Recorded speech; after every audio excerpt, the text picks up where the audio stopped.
Hello and welcome to another exciting edition, episode number 2 of the Panthers Podcast. We are out here and we are live.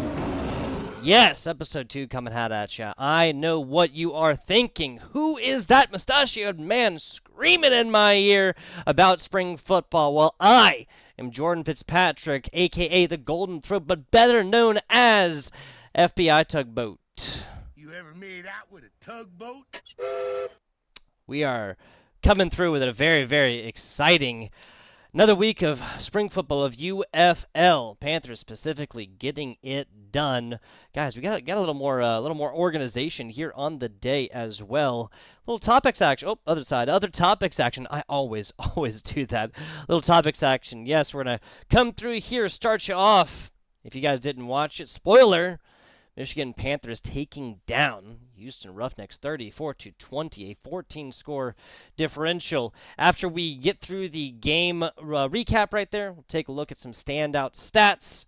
Really dive into some of those. Fortunately, they've done a much better job of reporting stats. Not exactly live and whatnot, but at least giving you guys like a lot more. We will then get into power rankings, both members of the UFM, the United Football Media, as well as my own. And then, of course, getting into week number 4, a little preview action for you guys coming in against the San Antonio Brahmas. And then rounding this out, of course, with your betting segment. Now, without further ado, let's hop on into this one. Hop on in. Bam. Oh, first and foremost, folks, I am quickly becoming a Mark Mitchell fan here. Mark Mitchell, let's take a look at the man's bios, and you guys can follow along if you so choose. At by Mark Mitchell here, pro football writer, reporter, insider, covering UFL and CFL for Sports Illustrated, for a couple different people, contributed for the Jet Press and Fan Sided. consistently been putting out these attendance numbers and whatnot. We'll get into some of the other numbers that he puts out and whatnot. But you can tell the guy really loves spring football, and these are sometimes numbers we are not we're not able to access otherwise here. So again, big fat shout out here to old Mark Mitchell. Really appreciate that. Why is this? Let's bring that over. I don't know why it's so far over there. Come hither. A little bit closer. Closely out. There we go. Much better.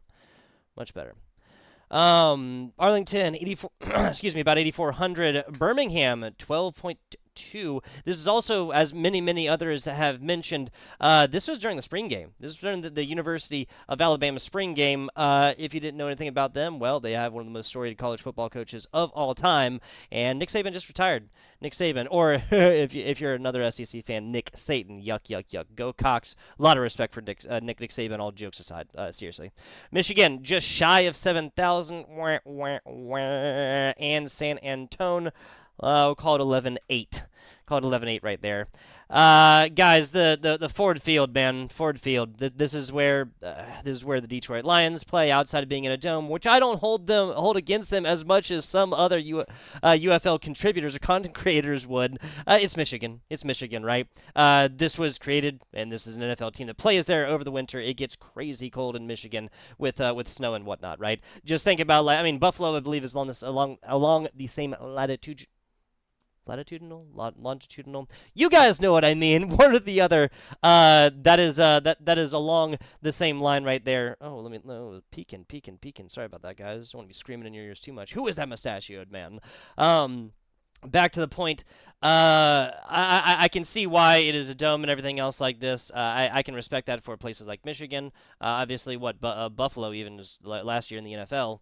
Was literally snowed out. They had to cancel or postpone the game.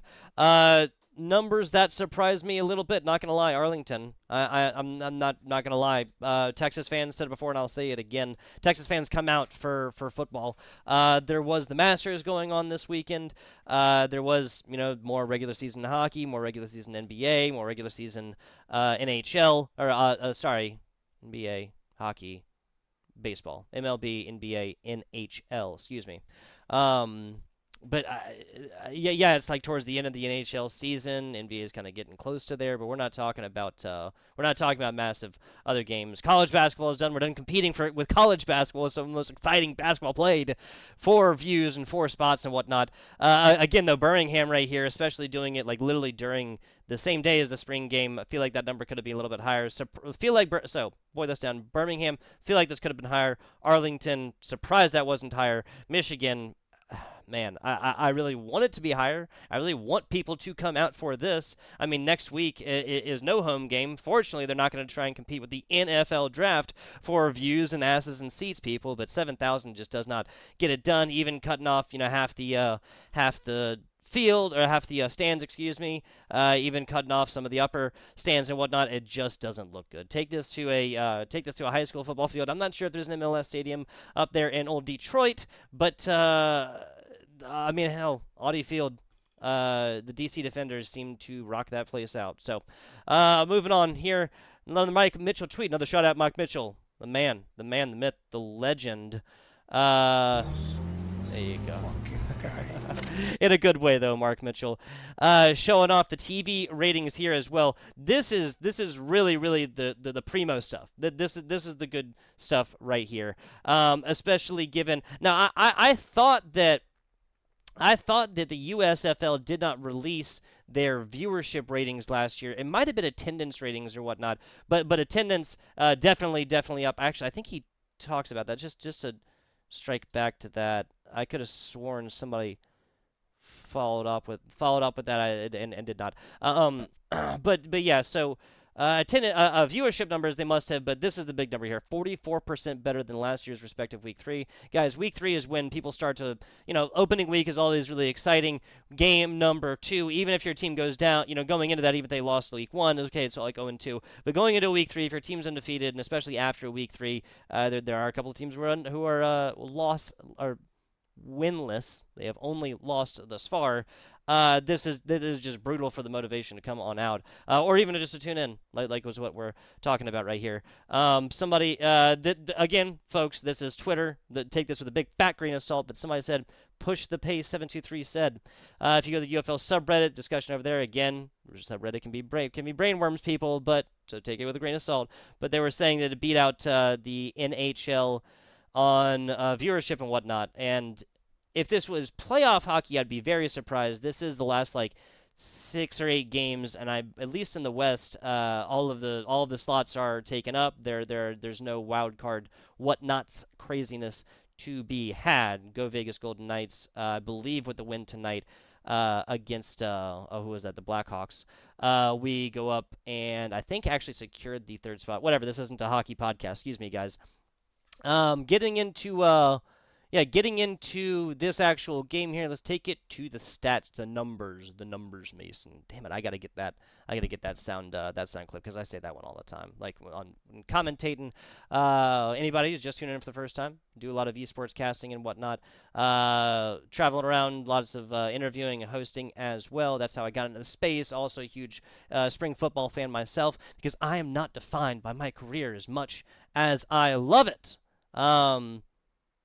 Getting into this one, though.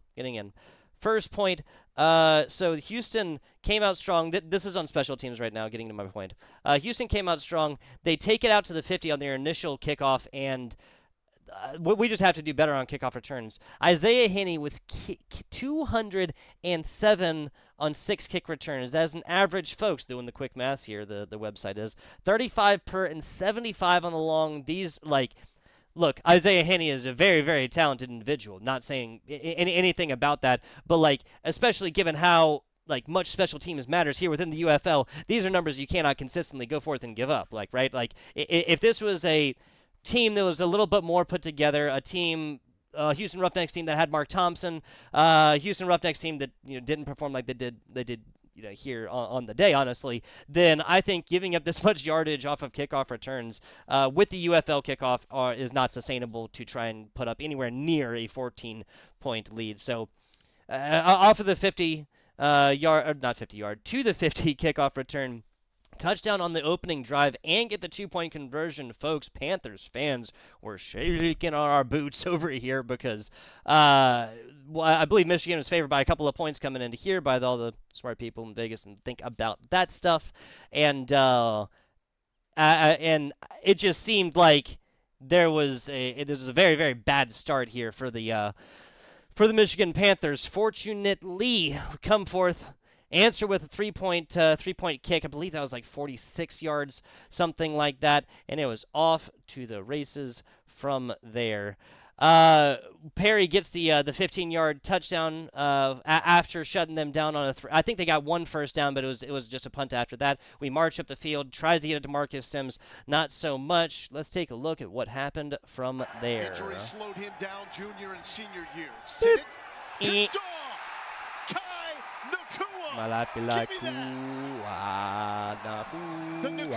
Give me that! I love that.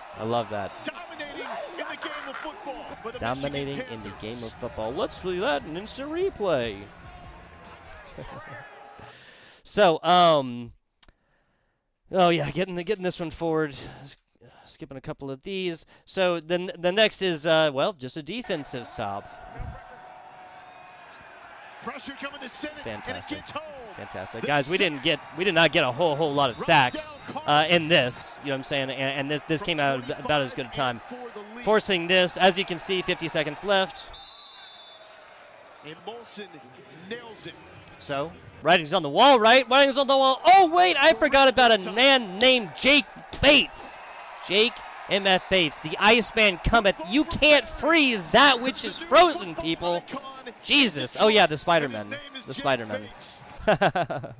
So, oh, hang on. So, come out of the half, obviously, up by a single point. Anybody who took that, Michigan being ahead first half, which we'll get to that. Sorry, I keep prefacing betting stuff. I remember. So, folks, what I'm trying to do here, we'll get to this in a second. What I'm trying to do is I understand that a lot of football fans specifically, or a lot of sports fans in general, a lot of football fans specifically, maybe a little bit who aren't particularly wager placers, aren't bettors themselves, are not gamblers, might be a little bit tired with the amount, and especially watching some of these ESPN games, man.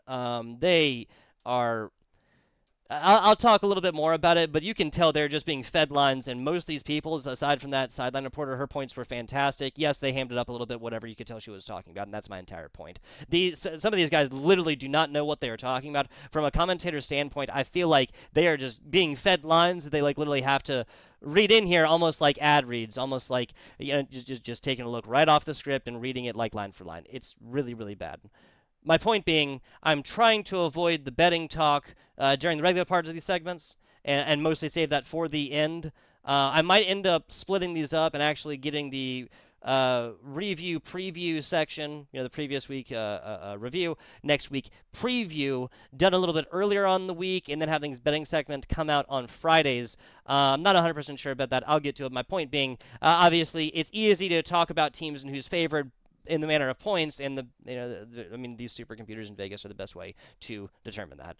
Probably a really, really overly long explanation, but regardless, it's something I've been trying to incorporate here within.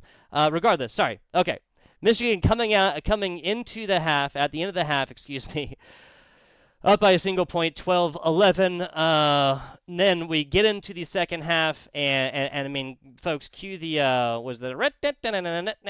music. Because this is the beginning of something beautiful. Sewell with the pressure from inside. Perry gets away with him. Low throw. Sims is up. He's scooting. Sideline. He's already got one from 76.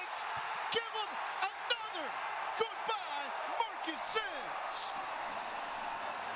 Bye-bye, Marcus Sims. 66-yard touchdown for the Mountaineer. Couldn't be me. This is Couldn't just be me. a late Let's see that. check down It's to a the hip drop replay. to the right side after E.J. Perry's flushed. He hits him, and I knew there was a problem here. Because if you don't make Yep, that this tackle, is so right there on good, the dude. perimeter, if you're So number good. two, And just maintaining this line, obviously you want to stay on the outside as long as you can. Stayed inside completely. There was a couple of steps in there. I personally did look at it that seemed like, white shoes might have touched the white outside. They were not completely clean all the way inside, and they review everything as well. This was fantastic. Man lost his towel. Man lost his towel. number 9 lost his towel right there. Fantastic stuff. Fantastic stuff right here. Absolutely love it. What can I say? E.J. Perry. The man Marcus Sims. Louis, I think this is the beginning of a beautiful friendship. Love it. A little bit of Casablanca action coming at you. Some of y'all don't know about that. And like I said, this was the beginning truly of something beautiful. The third quarter, come forth 22 points in the third quarter. Michigan ending 34-20 with 22 in the third. Actually, nothing in the fourth as well. Houston tries to mount a comeback. Defense staying strong right there in score 34-20. Fantastic stuff. Moving on along here to some standout stats for this matchup between the Houston Roughnecks and the Michigan Panthers. First, so taking a look at where I always go, they don't have time of possession on here for some reason. But where my mind always goes is these. The total plays offensively, this is split about evenly as you can, 54-56. That's where the difference is, fortunately for us Michigan Panthers, stops, right? 0 sacks against us. 0 sacks against us right here. Absolutely love what the offensive line was able to do. E.J. Perry was very, very mobile and got plenty of runs. Another big standout right here, the 2-2 on fourth downs right there. Able to convert and get it done where they want to. Flip-flopping on you guys. Flip-flopping, not, unpredictable. You don't know where I'm going to go here next because I got to talk about something not so good. Wes Hills right here. 15 attempts on 23 yards. What is going on in Detroit, Michigan? Wes Hills, color me surprised, folks. This is a player that I saw getting, about these many attempts and 3 times as many yards, at least 1.5 per. This is nothing to write home happy about. Longest of 7 yards right there. Now, fortunately for us, a man named Matt Colburn is coming through and really carrying the rock, literally and figuratively as well. 9 attempts, 28 yards. Again, nothing like awe-inspiring, but really got it done. And again, longest on, what almost half as many attempts right there, and longest twice as long. E.J. Perry as well. Let's talk about some of the good that I like to get back for some of the bad. 16 on 19 pass attempts. We could honestly bump up these attempts, like a little bit more right here. 208 yards, good I would say on 16 right there. The completion rate, freaking-tastic. No interceptions, tossed one for a tutty, ending with a rating of 193.5. I should have gotten this up beforehand to see if that was the highest for week number 3, but given that.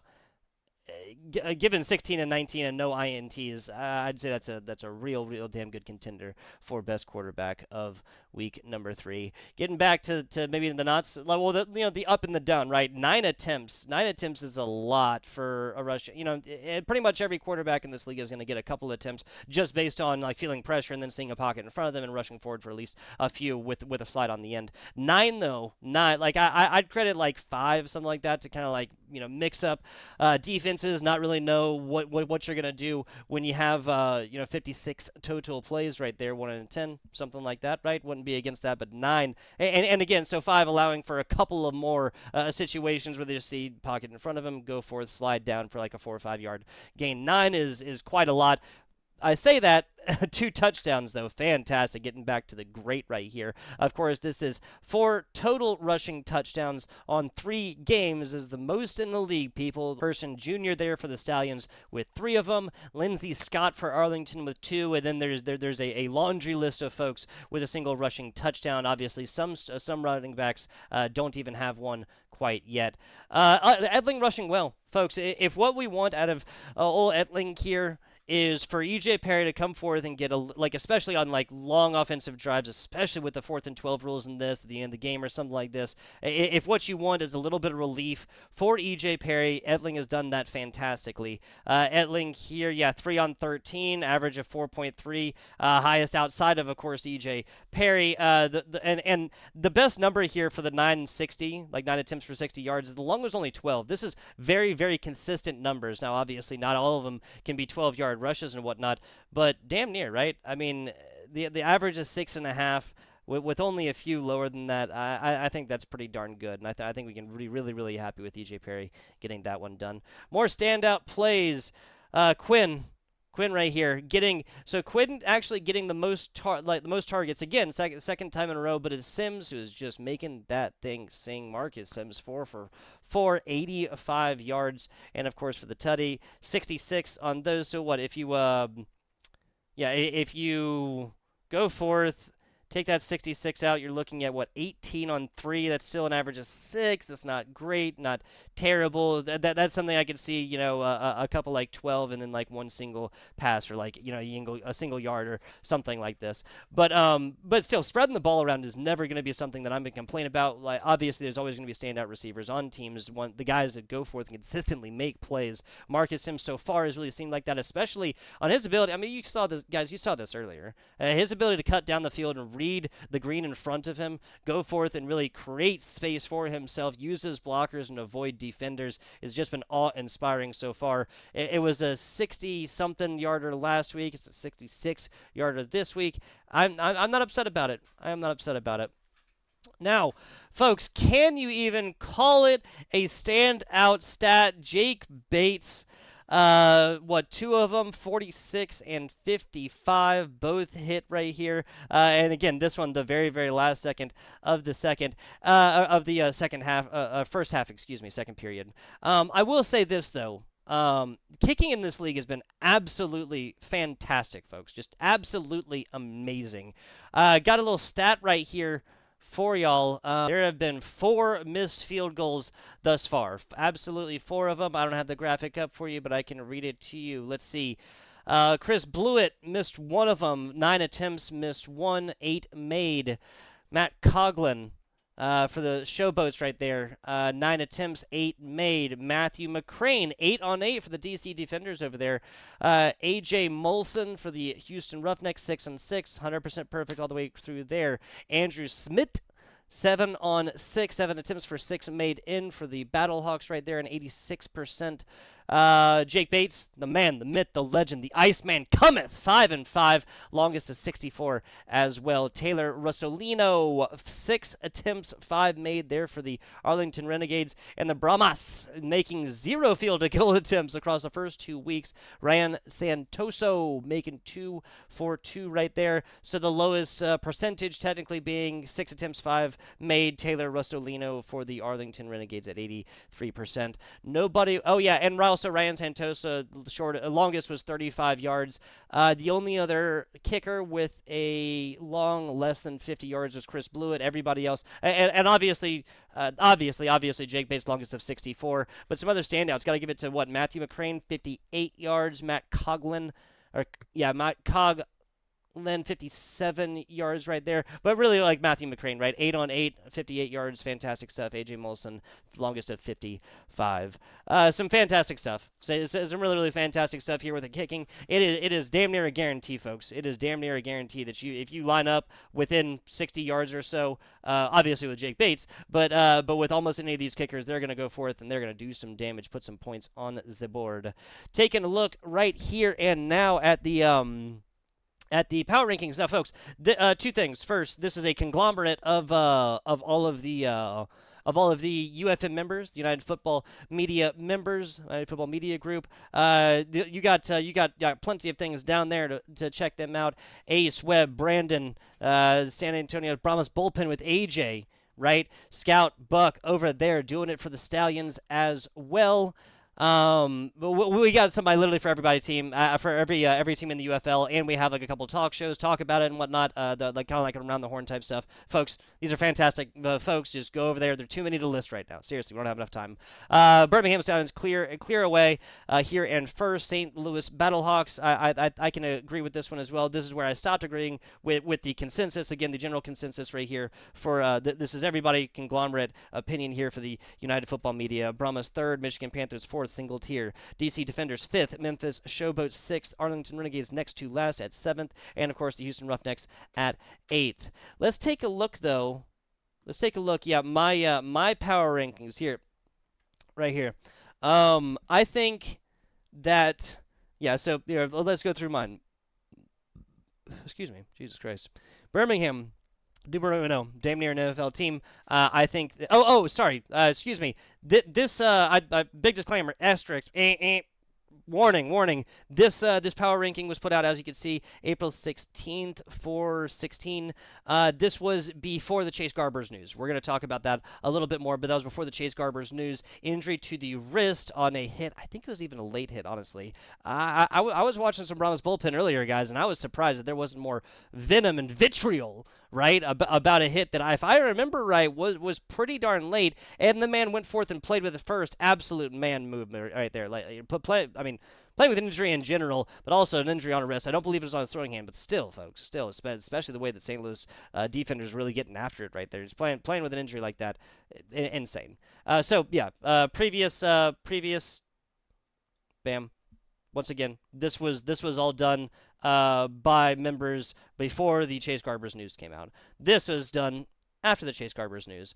Or no, this wasn't. I would have put San Antonio down by 4 exactly. So Birmingham first again. Once again, NFL status team basically. St. Louis, their offense is really really good. I think I'm putting them like. This would be like a tied for second, honestly. Like, yes, we beat them, but I think if you repeat this game like 5 more times, we literally go 3-3. And given how St. Louis's offense is gonna continue to mess up a lot of other teams within this league, XFL and UFL, I don't think I can't say the Mission's gonna finish with a better record than there because their offense is just so good. Our defense is better than them, but not anywhere near that same margin. San Antonio, Dormady is gonna be coming in for Chase Garbers. That was announced as well. This might influence like a little bit as well, and other members on this squad are really really good. We're going to talk about John Trey Kirkland, McFarland, the running back here in a little bit. But just getting through the rest of the power rankings here. Memphis, I wanted this team to be better. I swear to God, I did. Brandon, captain, my captain. I wanted this team to be fantastic. I wanted them to let this man cook and let Case get on it, right? Go forth and get these to, Adams, right? Jonathan Adams, most yards on the squad, no tutties so far. Papali, the leaning tower of Papali, fantastic guy. Sal Canilla, the tight end. These are some fantastic options. Victor over there running the rock. I am amazed that Memphis is at where they're at right now. Arlington, similarly, I am amazed that they're at status-wise 2-1 where they're at right now. This overcome win from DC more so tells me more, the DC win over Arlington more so says to me about the Arlington defense and whatnot. DC, one of the biggest disappointments of this league so far, of this year in the league so far. I am very, very surprised they are 2-1. Arlington also, flip side, not as bad as 1-2. Not as bad as 0-3. Houston Roughnecks are one of the teams of the UFL. Sorry about it. No Mark Thompson so far. I think they're getting him back this week. I would still have to go forth and really, really take a look at this squad, really evaluate this squad with a solid game with Mark Thompson before I'm willing to really move they would need wins. They'd Mark Thompson back. They need a lot right here. They did make some changes. I'll let Ace over there take care of all that for you guys. Check it out. Roughnecks rundown. Go through. I would be surprised if Ace at some point this week doesn't sit down and pour through all of these moves and exactly where. Already been tweeting out the yin yang about how he wants Boogie right there. Boogie with a lot of experience with a lot of the players who are on this team right now. Regardless, getting further away from that. Guys, check out Ace Roughnecks rundown. Taking a look now. Preview of next week. Taking on the San Antonio Brahmas. We are leaving Ford Field for the first time of this year, right? There's definitely a little bit of a home team boost, especially basically, folks, if you're traveling into Texas, you can anticipate at least, honestly, I think that those Arlington numbers were a little bit little weird, little odd. I would be surprised, and hey, go check out the Brahmas bullpen. He really took City of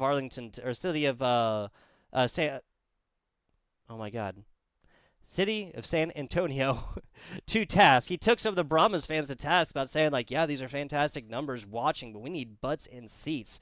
the powers that be, as he said, right? How long are they going to let this go on with no real dollars, which of course comes from people coming out, spending money on tickets, buying merch, and eating and drinking to their heart's content while at these honestly amazing football games. I mean, football's religion down in Texas. I am also surprised that this is not a much bigger thing, especially in a city that only has one professional sports team. You know, the Spurs. Oh well. Hey, they say everything is bigger down in Texas. Maybe that's confusion too, or my confusion with it, I should say. Taking a look here for week 4. San Antonio Brahmas hosting us, the Michigan Panthers. Talking about some of the stats here, we are 5th overall in offense, last in passing, folks. Marcus Sims, E.J. Perry, the connection has been made. It is electric. It is not getting things anywhere near as done as many other people in the league. Now 3rd in rushing, and this is by yards as well. Obviously, by rushing touchdowns, we are numero uno, right? But as far as rushing yards, 3rd right here for the offense. So really, I mean, I'm not never going to say that we need to rush the ball. We're going to stop doing so well on offense when it comes to rushing the ball, but we really need to marry these two stats and get our passing up a little bit more. Also, getting the tight end involved. I'll talk a little bit more about this and whatnot, but taking a look at tied for and also talking specifically about so that was yards. Talking specifically about passing touchdowns, we are tied for 8th. Tied for 8th, dead last. I believe that's only 2 passing touchdowns for E.J. Perry across 3 games here. Need to be getting at least 1. We are, of course, tied for 1st with Birmingham as far as rushing touchdowns, right? Between E.J. Perry and our backs going forth and carrying this rock. Before I jump into before I jump in a little bit farther into the San Antonio Brahmas matchup and whatnot, folks, if you watched last week, I made jokes, about the whole Mark Thompson thing, like, oh, hey, don't play, health is wealth and else and everything else like this, but nobody, and I mean nobody worthwhile, likes to see injuries like this. Chase Garber's injury to the left wrist, I believe, he is going to be out for the rest of the season, confirmed yesterday through socials and everything else like this. Folks, I don't think anybody expected. I don't think San Antonio Brahmas expected. I definitely know the bullpen did not expect Chase Garbers to come out here and be leading passing rusher. Oh, yeah, to be leading passing rusher. Sorry, the leading rusher for quarterbacks. Only been sacked 3 times. Obviously, this is a little bit to say, for his offensive line, but the guy has been great on his legs. And 1 interception for 586 yards, folks. This is just under 200 per game. This is not the NFL. There's not very many 350-yard passing games put up. 8 rushes for 37 yards and a tutty. These are fantastic numbers for Chase Garbers, who simply does not rush anywhere near as much as, say, E.J. Perry.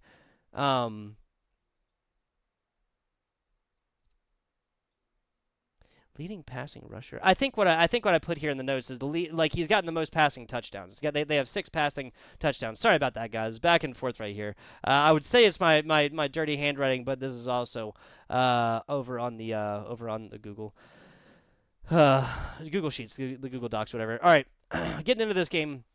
Folks, no one is going to have, yes, we are leaving home for the first time, but no one is going to have an easier game against San Antonio than we are this week. Whatever happens, Dormady is going to be starting for the first time this week. Folks, Jontre Kirkland has thrown more passes than Dormady has in these games. Brad Wing has thrown for more passes. The punter, right, on that trick play in week number 1 for the San Antonio Brahmas, has thrown more passes than Dormady. I think stats and whatnot speak for themselves. We saw how he has played across a few spring football seasons. It is fair to say he is not the greatest quarterback by any means. Speaking of, though, McFarland just showed us what he can do, folks, over there for the San Antonio Brahmas. That was Farland for 23 attempts. Whew! 92 yards, a single tutty. Love it, getting 25. 25 attempts on 65 yards in a tutty. and especially with Garbers coming out here, these are numbers that we have to pay attention to. These are 23 attempts, 92 yards, and a tutty for Mark Farland. Lovett 25 attempts for 65 yards and a tutty. These are stats from the previous week as well. These are numbers you can expect to get better. I think all of us came in expecting a whole lot from Lovett. Looking at McFarland across 3 weeks so far, I think this last week has really shown us that this guy can carry this freaking rock. Wrote it in all caps here, folks. John Trey Kirkland. My goodness. The man is not just a threat on all 3 levels as well. He can take screens and then get the ball, as we can see. He has gone 1 for 2 on passing attempts. The one that hit was this past week. That was for 15 or 16 yards or something like this, and for a very, very crucial first down. Wade Phillips has shown that he can go forth and get these trick plays going with the greatest of ease. This is what we saw, the Brad Wing fake punt, pass off to the thick 6, the pass to the center right there for the tutty. Saw comebacks and everything in between there for this guy. We have seen coaching-wise he can go forth and get it done. I do not want John Trey Kirkland to continue this kind of thing, and I think this is something that we're probably going to see. Our defense really, really needs to be ready. At the end of the day, honestly, obviously, I don't want this game to go differently. Obviously, winning by 14 points, absolutely love that. I do not think this is going to be a much more close game, especially if unless Dormady, I should say, does not get it figured out. But again, this head coach, man, Wade Phillips can figure out a whole lot of things. He can figure out what plays and players are good where as well, and they're gonna have. If this was like, oh, we do X-rays on Chase Garbers like on Thursday, and we find out like, oh, final word coming down, we were not sure he is going to be out for the season, that'd be a different story. It's Tuesday, I guess technically it's Wednesday right now as I'm recording this. It came out yesterday. They're going to have Wednesday, Thursday, Friday to go forth and get this done. Obviously, Dorman has still been throwing balls in practice and whatnot and staying fresh. But I don't really want this game to go that differently. We need to take big shots when we can, but do not force it. These 0 sacks against Perry did not happen by mistake. This is a fantastic ideal as well, but I don't see the San Antonio Brahmas defense going forth and putting up the goose egg when it comes to sacks in week number 4, unless we just go forth and then really, really stand up and these guys protect Perry. Yes, he's a mobile quarterback. Yes, he also needs that protection very frequently. Obviously, running backs will have a role in there sometimes when you have your play actions. Sims. Let's talk about Marcus Sims, folks. Marcus Sims is number 2 in yards overall, but Michigan is the bottom of the league in passing offense. Folks, if this doesn't tell you that we have kind of a single-minded offense and a man named Marcus Sims, then I don't know what else. Wade Phillips, he can do math as well. He can even read, I'm told. And he can read the writing on the wall, and that is that Marcus Sims, you shut him down. A lot of our passing threats and the aggression, the pressure that we can put through the air is going to be gone as well. Get Quinn involved, trust Sims to get huge plays going, but also use him as a threat. And frequently, if they're going to go forth and they would even want to dedicate 2 players, 2 defenders to covering Sims, then this is why we have players named Quinn and whatnot. Yeah, 2 passing touchdowns only. Now, we have, again, beginning of a beautiful friendship, but I want to see a little bit more, and I also want to see this friend group expand a little bit, folks, and get this ball out, especially to Hikutini. Hikutini, I believe, is the tight end right there. We only targeted twice, and you know what? I can look at this, right? Bam.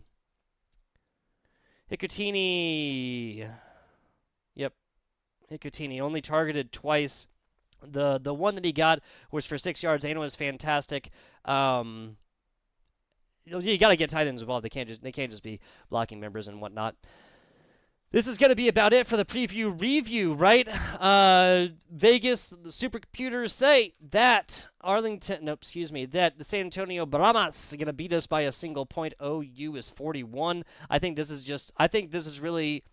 the OU is reminiscent of a Michigan Panthers past. Our offense has figured it out a lot more, and the number one, this is probably a number +1 with us mild underdogs pre-Chase Garbers news and whatnot. That's going to be it for our review. We'll get into the betting segment here and next, guys. And now the Panthers picks segment coming hot at you, folks. I mentioned it earlier and whatnot. I get how it is. We might be like dividing off the gambling segment and have that be a separate video, separate part here in the future. We will see. Until then, attached to the end. If you are uninterested, then go ahead and tune on out. Not going to hold it against you. If you're underage or have problems with gambling, you can get out. You need to get out right now. Taking a look, though, moving on along, got our lines up here. These are provided by DraftKings. There has been a line movement as well. We'll get to that. I'll talk about that when we get there. Memphis Showboats. Let's see, underdogs by 7 by a full tutty. 45.5. The over/under. DC Defenders visiting the Birmingham Stallions. Pretty heavy underdogs right there. OU is set at 47. Michigan Panthers +1. Bare minimal underdogs. Just giving up or just giving away a point there. San Antonio hosting 41 is the over/under right there. Arlington Renegades -2.5 against the Houston Roughnecks, who are hosting. OU set at 46.5. Now, line movement over on DK was from 2.5 Arlington on over to 3. People put money onto Arlington. There's not news yet about Mark Thompson, but we will get there when we get there. First game on the slate: Memphis Showboats taking on the St. Louis Battlehawks. Battlehawks setting all kinds of records when it comes to attendance and whatnot. And these are the kind of things that matters. Honestly, guys, Brandon over there on the captain's log said it best. Can Cookus live through another 7 weeks of the UFL? Guys, we're talking, 14 total sacks. 11 of them come against Cookus. This is an offensive line with Memphis that maybe they just have something against Cookus. Maybe they're trying to teach him a lesson. I don't know. I honestly don't know. What I do know is the quarterbacks cannot frequently get something going when the team is suffering almost 5 sacks per game. McCarron on the other side, the St. Louis Battlehawks looked absolutely great last week. Got the little flip pass right in for the touchdown, right close and personal. 33 years old, A.J. McCarron, maybe, dare I say it, looking a little Mahomes-esque. St. Louis Battlehawks offense firing all cylinders. Back on over with the Memphis Showboats. This is some of the best. Receiving weapons that you got between the wide receiving core, the tight ends. Obviously, the San Antonio Brahmas on stats, like that trio of players there, are going to be able to take down that accolade, right? Like best trio when it comes to receiving numbers and whatnot. But Jonathan Adams, Vinny Papali, these are players that should be able to get it done. There's obviously plenty of people out there. Jonathan Adams, always the bridesmaid and never the bride, folks. Most receiving yards on the squad. 0 touchdowns. 0 passing touchdowns from the Cookus himself so far. Taking a look at the numbers. The numbers, Mason. What do they mean? This is now getting into the 3rd week. We are actually getting closer to a real sample size, right? You can take one single result, you can toss it right out the window because, again, sample size. Even 2, 3 weeks now, and especially given that every team is coming into this and will at the end of week 4, we'll see both a home game and an away game in some capacity, right? Michigan coming through with 3 home games. They'll be playing their first away game here on the day. But a pretty solid sample size. But again, by the numbers, Memphis has the number 2 rushing defense. St. Louis has the number 2 rushing offense. Let's look at here for rushing. Bam, right there. Defense, rushing, Memphis. This is going to be really, really back and forth. Right, Memphis is going to have to get the ball through the air if they're going to try and cover this 7. Taking a look at the Memphis rushing Memphis rushing defense and St. Louis rushing offense. That's Gallman over there, I believe out of Clemson. Boo, go Cox.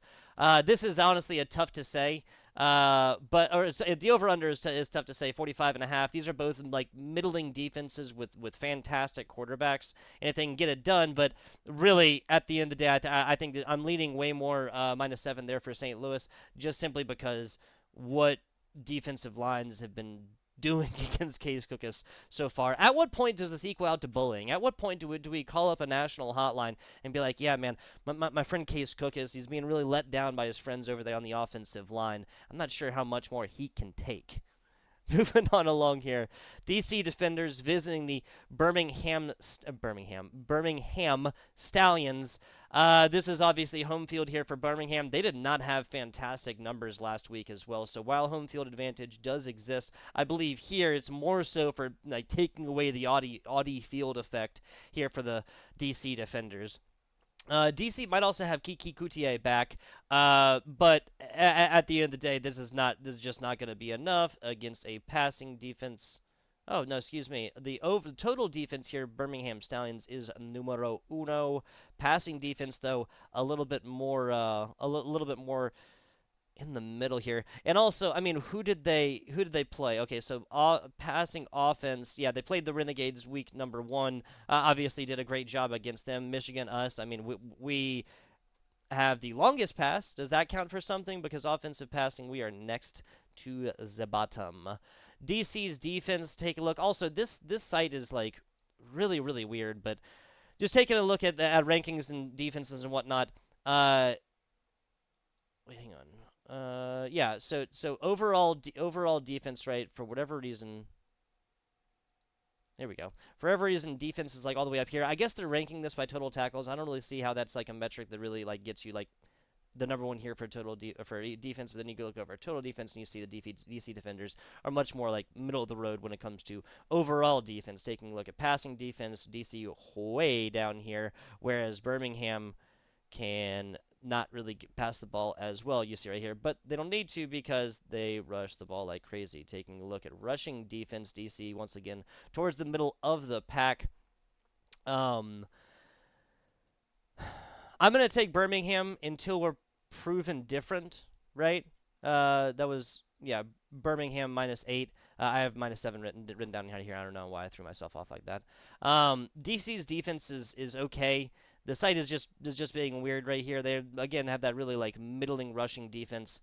But Birmingham's defense is number 1 overall. I'm going to say Birmingham -8 because I just feel like until this reaches double-digit numbers, and I say that, man, but the way that the UFL comeback rules are, DC's already done that once as well, and Greg G-R-E-G, defensive coordinator here for the DC Defenders, can definitely get this done. I'm leaning under 47. I don't. Maybe, and something to look at here might be the DC team totaled. I think it was 21.5. I don't have it right in front of me. And if that was the case, I would definitely take under this because I could see this being a 28-13, 28-10 game with Birmingham on top. Again, I'm not saying it's like an auto fade. Oh, these are live lines, by the way, as you see here. Arlington Renegades going up to -3. I mean, they're -2.5 at they're -2.5 points to win. At -115 earlier, so obviously might want to get your money in on Arlington while you can. I'll finish up on this, and then I'm recording this on Wednesday afternoon. Believe this will coming out on Friday, and I'll kind of give you guys a good idea of like, oh, this is the opening line, and I like this. Take the, if this is available at this point, go ahead and take that as well, because obviously these are going to be changing like crazy. Moving on along to the next game here, Michigan Panthers visiting the San Antonio Brahmas.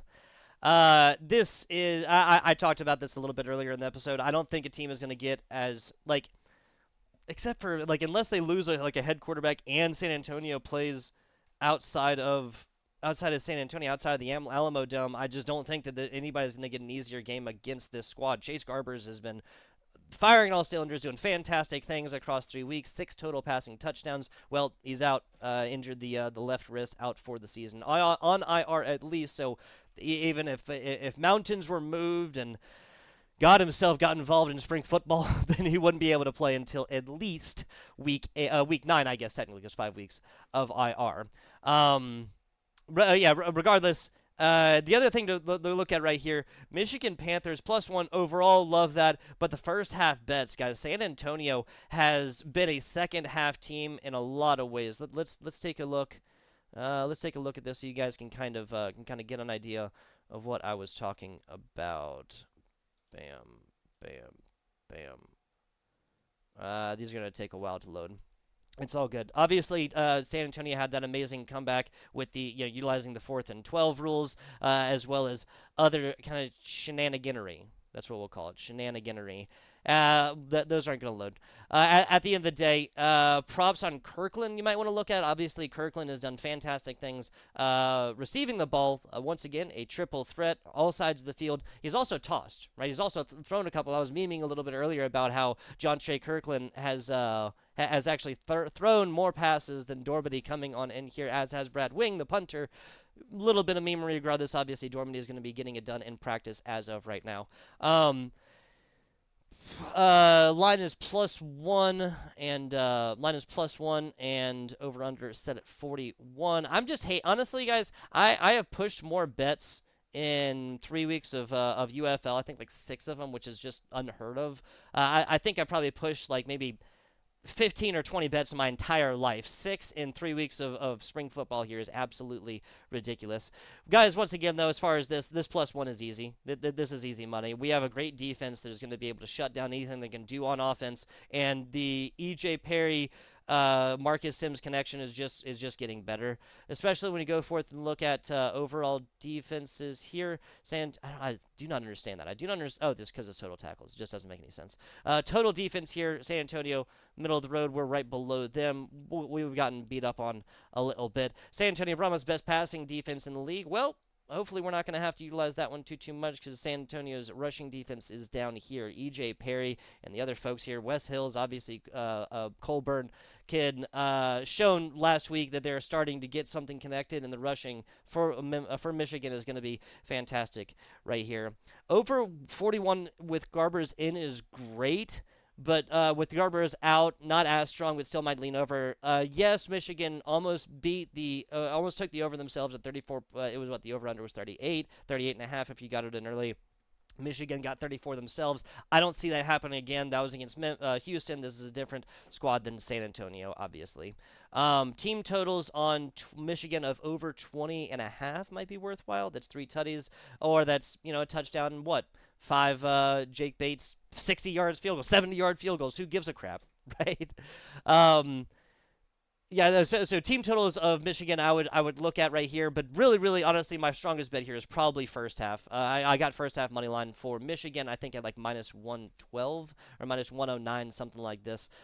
Just them being ahead, obviously, with no three-way there, just money line either or. If they're tied, obviously, it's a push.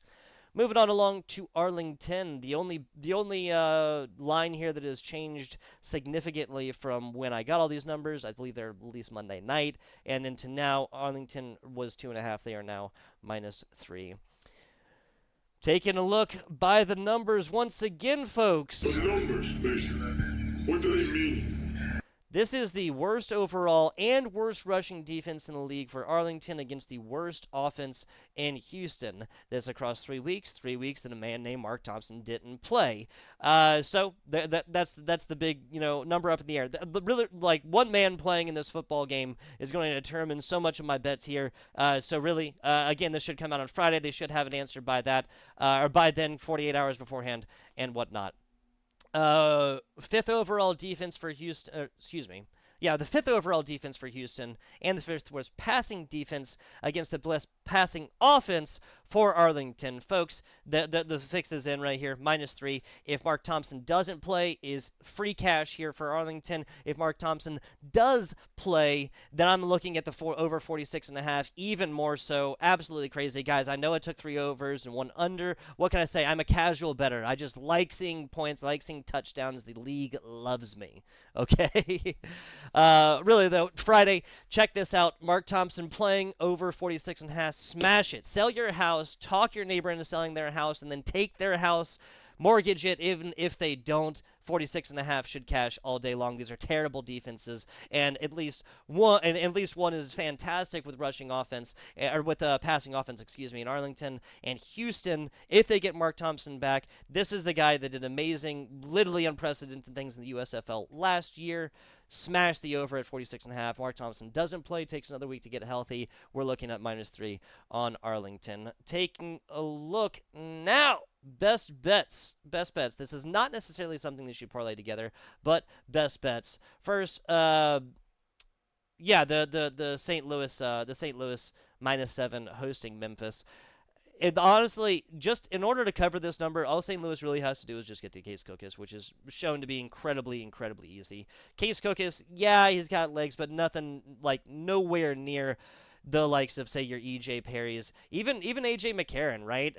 I'm sure you guys saw the tweet of A.J. McCarron's brother tweeting out, like, saying, like, oh, God, guys, couldn't you have gotten anybody else to run this ball in? Because now I know what we're going to hear at home. A.J. McCarron with a quick-footed 15-yard rush in after, like, checking all the way down, seeing nobody was open, getting it done himself. Running the rock, carrying that one, escorting all the way into the end zone for 6. I believe they connected for 2 after that one. Regardless, best bets, Michigan +1, St. Louis -7. Memphis is a team that I want them to do better. I genuinely do. But it's just rough. It is rough out there in Memphis, Music City. I don't know about. No, that's Nashville. Shit. In Memphis, whatever Memphis is known as. How about that one? Let's see, our Michigan +1, and then again, look at Arlington and Houston. Houston's also shuffled things around a little bit, and a couple of players retiring, a couple of players leaving for personal reasons, a couple of players moving on along to different things. If Mark Thompson does play, smash the over at 46.5. If Mark Thompson doesn't play, look at Arlington -3. I'm gonna let everybody now moving on along to this kind of like parlay section. Everybody does this differently. And I just 2-leg parlay I'm happy with, but that's not sexy, right? 3-leg parlay where you're just taking money lines of like favorited teams, just not sexy. So what I'm gonna do is I'm gonna call it a boring bankroll builder.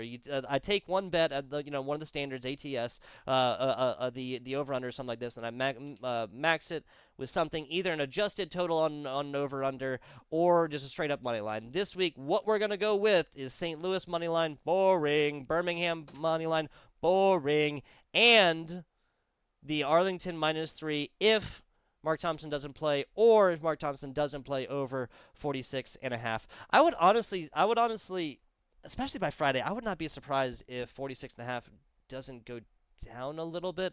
That just seems like a very, very high number right here for that game for Arlington and Houston, especially especially once the Thompson information comes out and whatnot, whether or not he's deemed healthy or not. But that's going to be your safe parlay. 2 locks and a booster. Call it a boring bankroll builder. Call it whatever the hell you want to. St. Louis moneyline, Birmingham moneyline, Arlington -3, or over 46.5 if Mark Thompson does play. Folks, this has been the Panthers Paw-dcast. I very, very much appreciate y'all watching. This is the little gambling segment on the end. Again, do not bet with more money than you can stand to lose. Do not gamble underage. Do not gamble intoxicated. And this is America. You do what you do. Cannot advocate for using VPNs if you're in states where sports gambling is not legal. If you're here in Las Vegas like me, you ain't got to worry about any of that. All of these numbers have been pulled from DraftKings. I do not use DraftKings because I live in Las Vegas and I use real sports books like Caesars, MGM, other things like this personally. Anybody here in Vegas, and just in case anybody else is watching, the station actually gets their numbers out pretty early. Station, the locals casino there gets theirs out pretty early. Hey, appreciate y'all watching. If you hit, then here you go.